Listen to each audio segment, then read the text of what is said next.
आज हम विज्ञान के दूसरे लेसन का तीसरा हिस्सा मैं पढ़ा रहा हूँ। क्योंकि यह लेसन बड़ा है तो इसे हमें 3 हिस्से में करना पड़ा। इससे पिछली क्लास में या पिछले लेक्चर में मैंने आपको ऊर्ध्वपातन के बारे में बताया था। अब हम पढ़ेंगे क्रोमेटोग्राफी के बारे में। क्रोमेटोग्राफी ये इंग्लिश वर्ड है, लेकिन इसका सरल रूप ये है कि जो स्याही बनी होती है, जैसे आप जानते हो कि फाउंटेन पेन में स्याही हम इस्तेमाल करते हैं, अथवा जो किताब वगैरह छपी होती है उसमें भी स्याही, चाहे वो ब्लू हो या काली स्याही हो या जिसको हम डाई भी कहते हैं, तो ये जो बनी होती है वो मिश्रण से बनी होती है। अलग अलग जो मिश्रण है उन्हें हमें क्या इस चैप्टर में क्या करना होता है, इनके मिश्रण को अलग अलग करना सीख रहे हैं। फूलों की पंखुड़ियों के निचोड़ के द्वारा भी हम प्राप्त करते हैं ये कलर। जैसे आपने सुना होगा होली वगैरह में भी नेचुरल कलर पेड़ पौधों के फूलों से बनाए जाते हैं। तो इनके जो विभिन्न घटक हैं, जो उनके मिश्रण में जो होते हैं, घुले हुए होते हैं, उन्हीं को हम अलग करते हैं। और इसी को एक विधि है जिसको क्रोमेटोग्राफी कहते हैं। इसे दिखाने के लिए तो सरल रूप से आपको दिखाना होता है स्कूल में, विद्यालय में, और उसके लिए एपरेटस यानी इंस्ट्रूमेंट होते हैं, सामान होते हैं, सामग्री होती है। लेकिन यहाँ मैं प्रयास कर रहा हूँ समझाने का। इसके लिए इस विधि में जो डाई है यानी रंग या स्याही वो विलेयी है और पानी विलायक। इनमें आपको कंफ्यूजन नहीं होने का, विलेय किसको कहते हैं जो कम मात्रा में, और विलायक जिसमें घुलाए जाते हैं। तो ये पहले आपको स्पष्ट होना चाहिए। यह एक ऐसी विधि है जिसका प्रयोग विलेय पदार्थों को पृथक करने के लिए किया जाता है। अब आगे इसके लिए हम सामान लेते हैं, सामग्री। वो है छन्ना पत्र या छानक पत्र। छानक पत्र क्या होता है? एक ब्लॉटिंग पेपर के समान होता है, थोड़ी मोटी होती है आम कागज के अपेक्षा में। तो वो जो सोख लेती है, आप लोगों ने कभी देखा होगा ये, तो इसे हम एक छोटे से स्क्वायर तो नहीं, ये आयताकार लंबी पर्ची के जैसे वो हम काटते हैं। ये जो दिखाया है मैंने यहाँ पे, इस प्रकार का आयताकार, और इसके नीचे के हिस्से में स्याही का निशान बनाते हैं जिसका हमें अलग करना है। तो स्याही एक बूंद के रूप में यहाँ दिखाते हैं, और वो कहाँ पे होनी चाहिए? नीचे से ऊपर की तरफ 3 सेंटीमीटर का अंतर रखते हैं। नीचे की जो तल है, आखिरी जो किनारा है, उससे ऊपर 3 सेंटीमीटर की ऊंचाई पे, दूरी पे रखते हैं।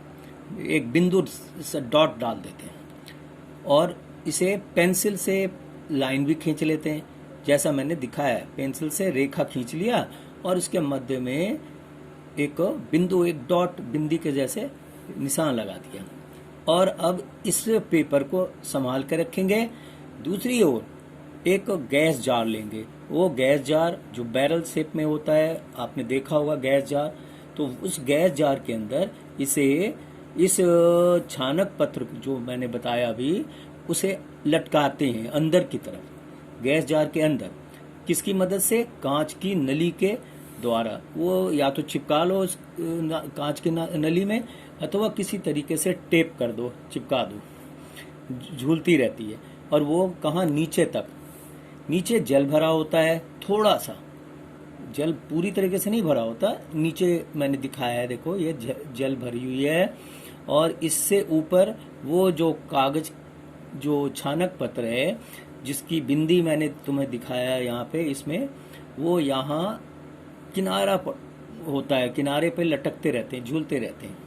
तो इसे समझने के लिए एक छानक लेंगे, छानक पत्र, और इसके निचले किनारे से 3 सेंटीमीटर ऊपर एक रेखा पेंसिल से खींचते हैं, कर लेते हैं। रेखा के बीच घुलनशील जो स्याही है उसकी एक बूंद डालेंगे, यहाँ जैसे दिखा, यहाँ देखो स्पष्ट दिख रहा है, यहाँ दिख रहा है, डालेंगे। बूंद सूखने के बाद क्या करेंगे, इस गैस जार में नीचे की परत तक जल लेंगे।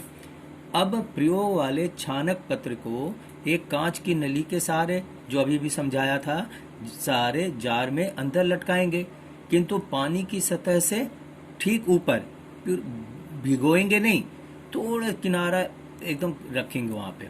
अब प्रयोग में देखते ही कि पानी अब छानक पत्र पर ऊपर की तरफ चढ़ रहा है, ऊपर की तरफ बढ़ता है।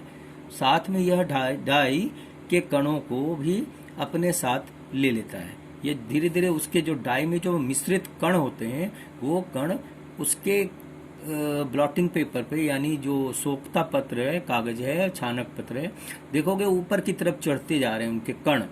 यह जो रंग वाला घटक है, जो पानी में अधिक घुलनशील है, वो सबसे तेजी से ऊपर की तरफ उठता है, ऊपर की ओर चढ़ता है। और इस प्रकार जो कण ऊपर उठता है, इस प्रकार से वो अपनी दूरी अलग अलग कर लेती है, अलग अलग स्थान ग्रहण करती, कोई ऊपर है, कोई उसके बाद का है। इस प्रकार से यह बड़ा रंगीन पृथक्करण दिखता है, एकदम स्पष्ट नजर आता है। इस प्रकार से क्रोमेटोग्राफी एक प्रयोग विधि है जो हम विद्यालय में करते हैं, प्रयोगशाला में।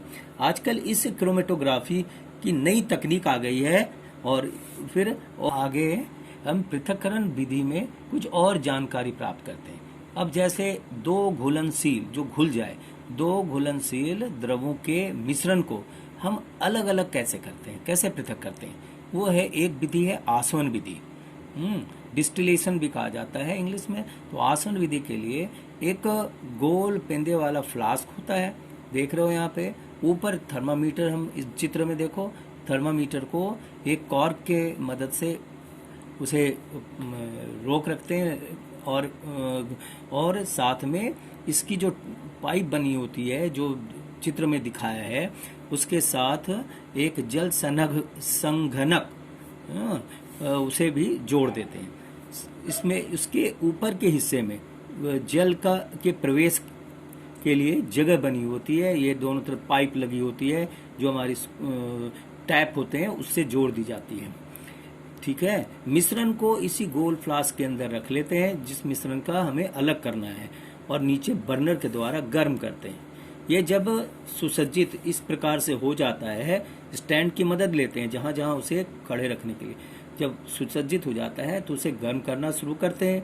गर्म करने के दौरान क्या देखते हैं कि मिश्रण धीरे धीरे गर्म होने लगता है।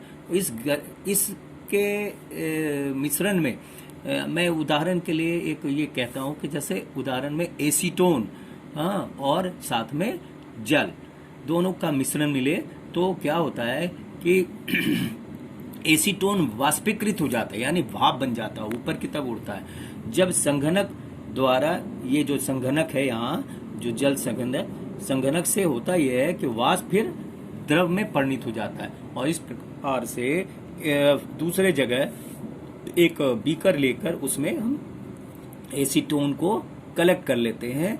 यह वाष्पीकृत, मोस्टली एक तरीके से वाष्पन की क्रिया अंदर होती है इस गोल पेंदे वाले फ्लास्क में, और यह एसीटोन हम बाहर कलेक्ट कर लेते हैं दूसरे बर्तन में।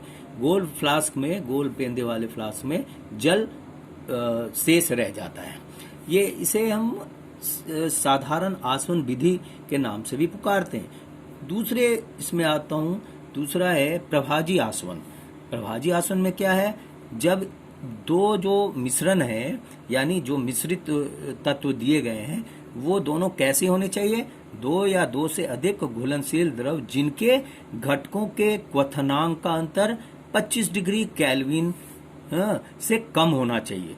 ऐसे दो अलग अलग घुलनशील जो द्रव्य हैं, जिनका तापमान या जिनका क्वथनांक का अंतर 25 केल्विन का हो, तो ऐसे मिश्रण के लिए हम इस विधि को अपनाते हैं। यह ऐसे मिश्रण को अलग करने के लिए प्रभाजी आसवन विधि है।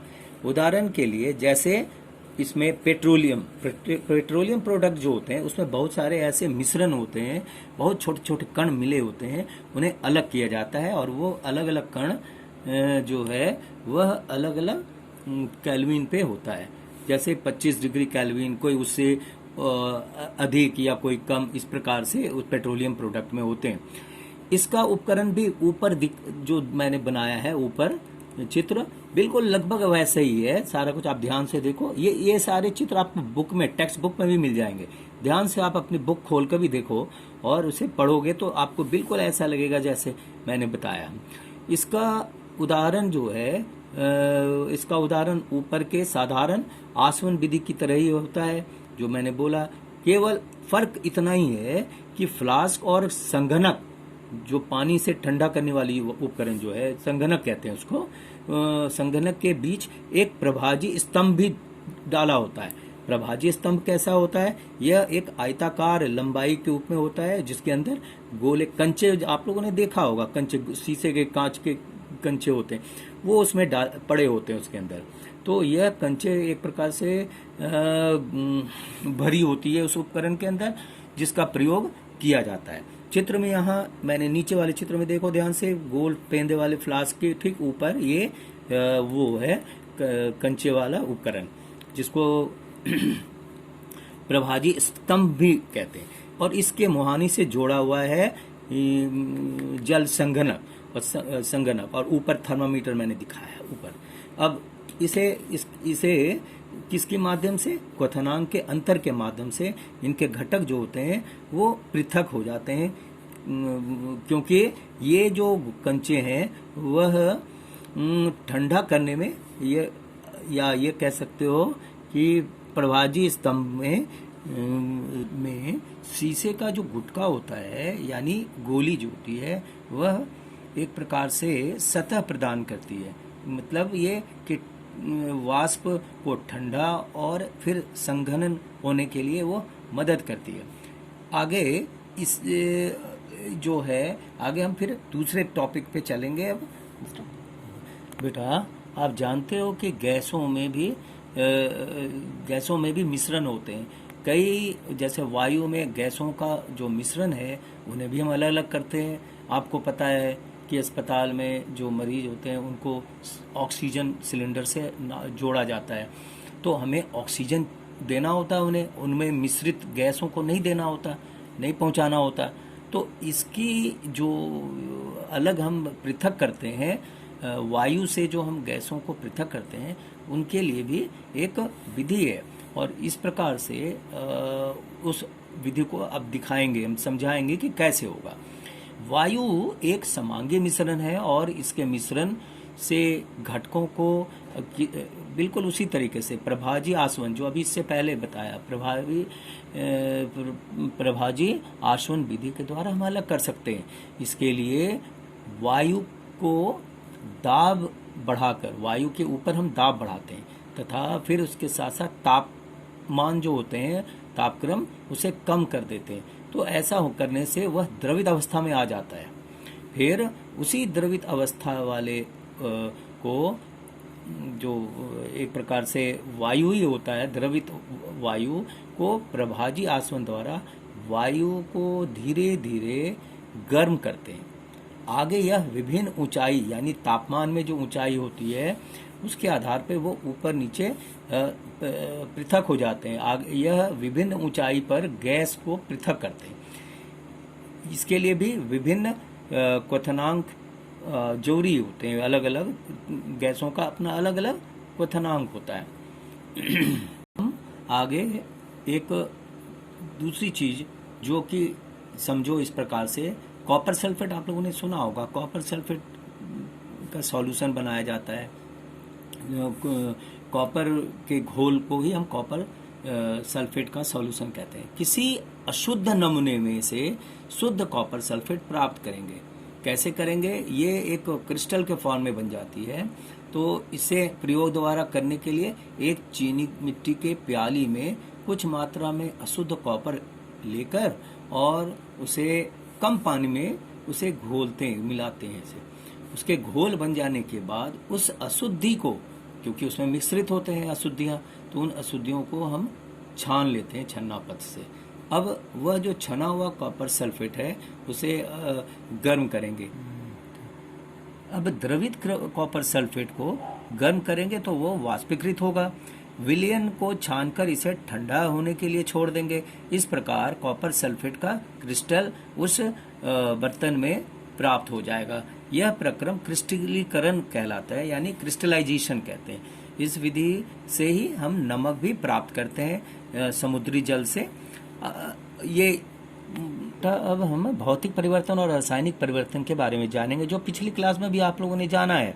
पदार्थ के भौतिक गुण जैसे कि कठोरता, दृढ़ता, बहाव, घनत्व, ये सब जो है वे भौतिक अवस्थाएं। इनकी प्रकृति कभी बदलती नहीं है।